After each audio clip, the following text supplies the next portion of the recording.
Death Valley. I'm what you call a freedom fighter. I'm about saving trails. All I stand for is the freedom to do what we do in our country. And ModernJeeper fits that real well for me. Freedom to explore.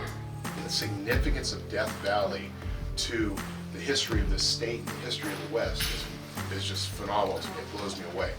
Some guys came out here to make their fortunes in a place called Death Valley. Darwin is a very unusual town. It was named after Darwin French back in the 1850s, 60s. Looking for gold. It kind of attracts artists, hippies, and recluse people. Silver and lead, kind of blossomed the place back in those days, 1860s. It didn't get a post office till 1875.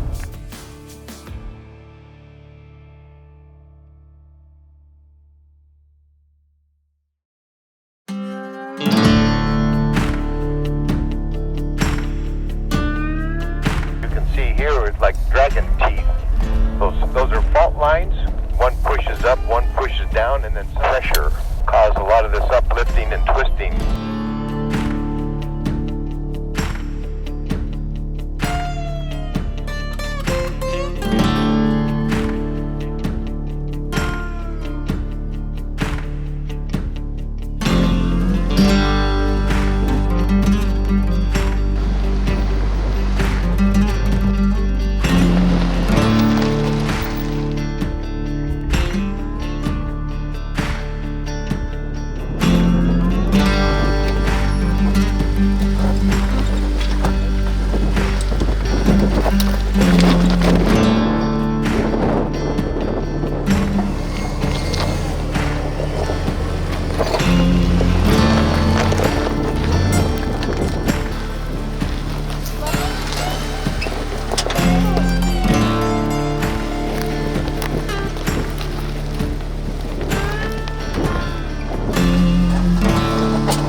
I don't want to go in there. It's going to cave in on me. Well, I'm surprised you're coming in here. This is the end of the road right here.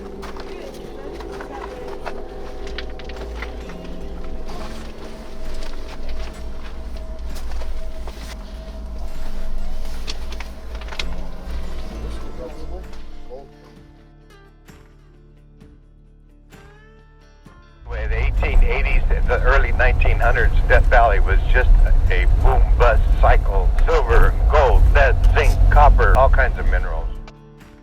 This is 1860s, one of those single blanket jackass prospectors. That's what they were called. They had a blanket over a mule, and they're picking a shovel and some hardtack. He was poking around up there in the cliffs, up in Chloride, walking along and looking for a spot to stop and start digging. How do you pick a spot? Rattlesnake came out from a rock, and he got doing that routine, and he just took his pickaxe and killed that rattlesnake. Hit the rock, and all of a sudden he's looking at silver ore. Of course, this is a broke, destitute, prospector. And now he's looking at silver. The whole mountain is full of it. So, within a year, there was like 5,000 people living up on this mountain, and the silver rush had started. There were mines everywhere. You'll see the result.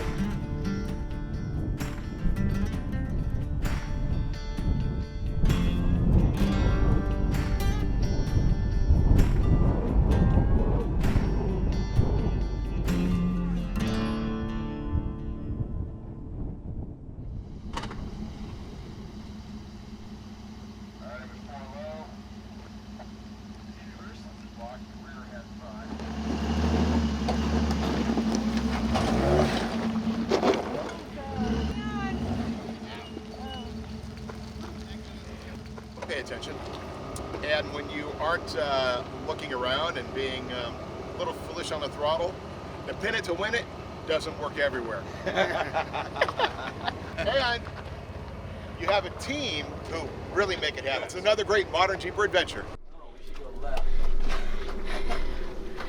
Guys,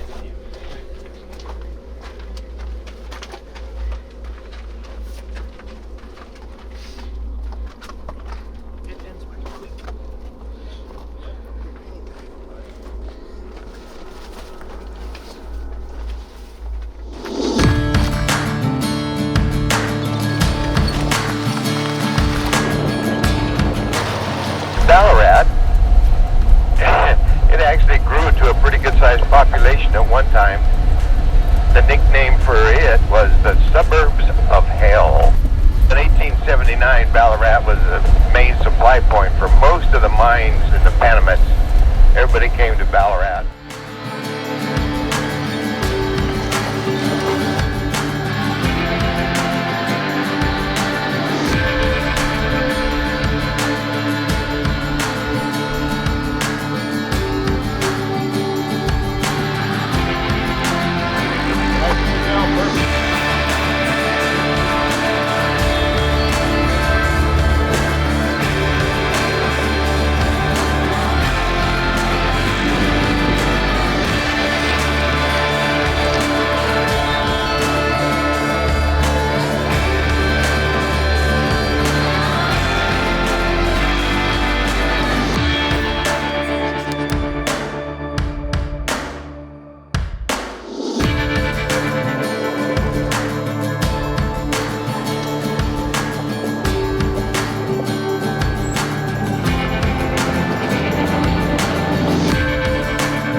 I'll tell all these stories when we're driving. Does that mean we should stop listening now? Right? That's kind of awkward.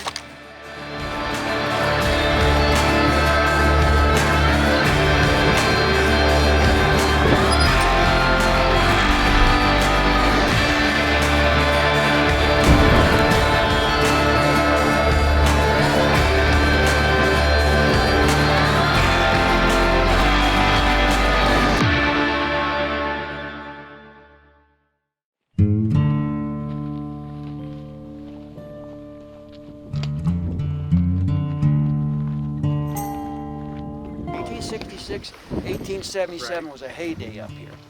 They were casting 50-pound ingots, an average of 200 a day for 5 years.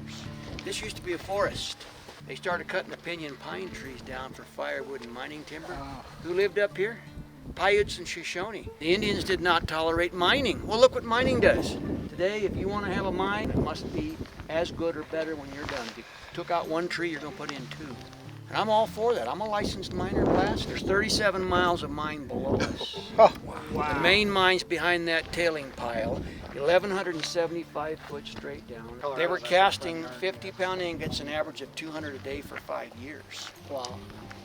This system that started at that trestle there was a loop.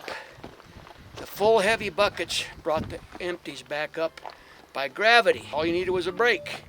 How nice. Wow. Yeah, what happens when that weight goes? Yep, the empties the came weight up. took it down? Mining is like a lottery or a crapshoot. You either win or you lose. 99% of the time, you're not going to win.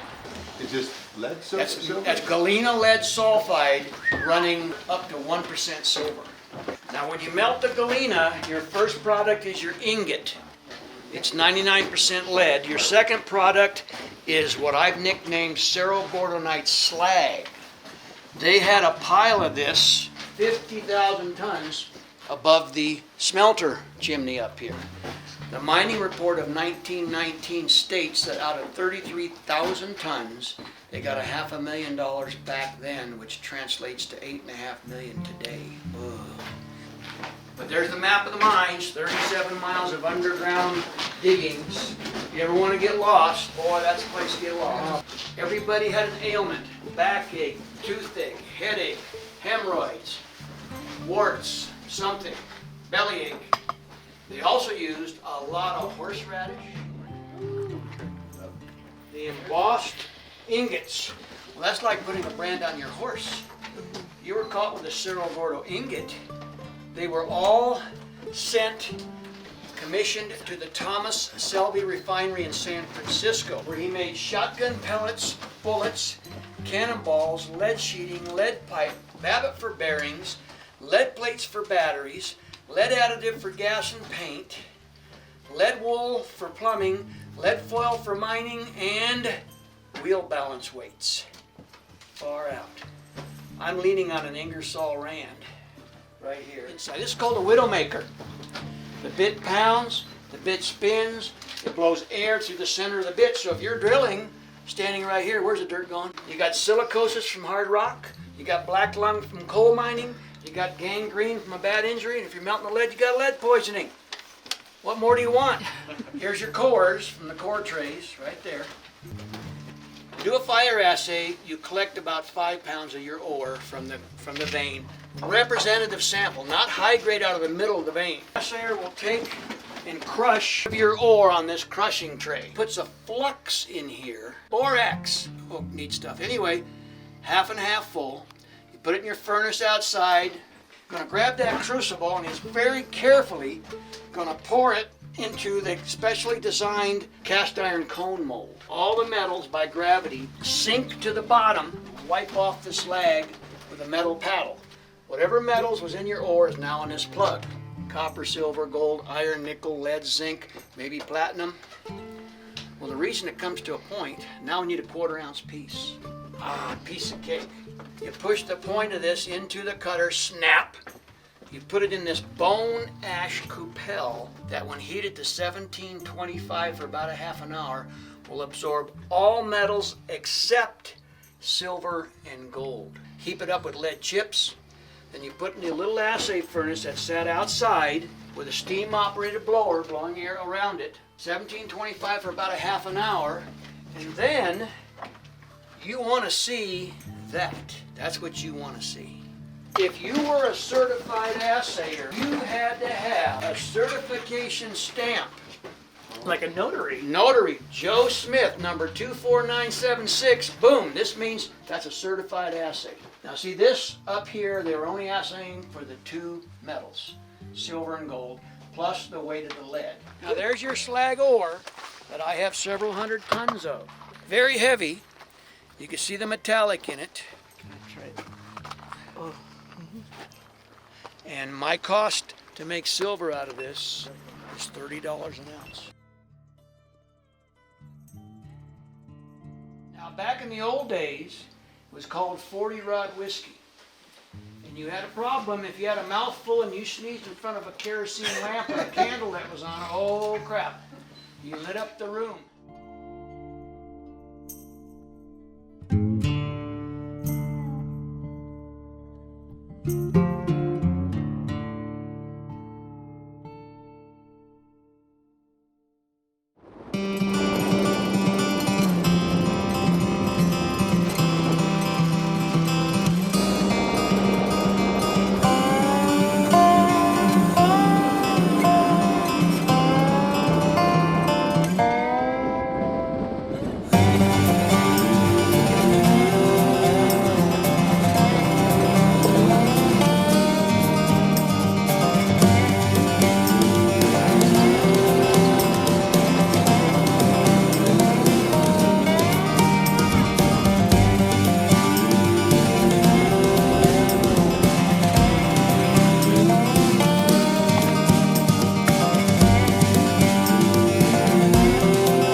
One of the parties got stranded for 3 weeks, trying to survive and eating whatever they had left. As they left, one of the ladies, she turned around at the top of the pass and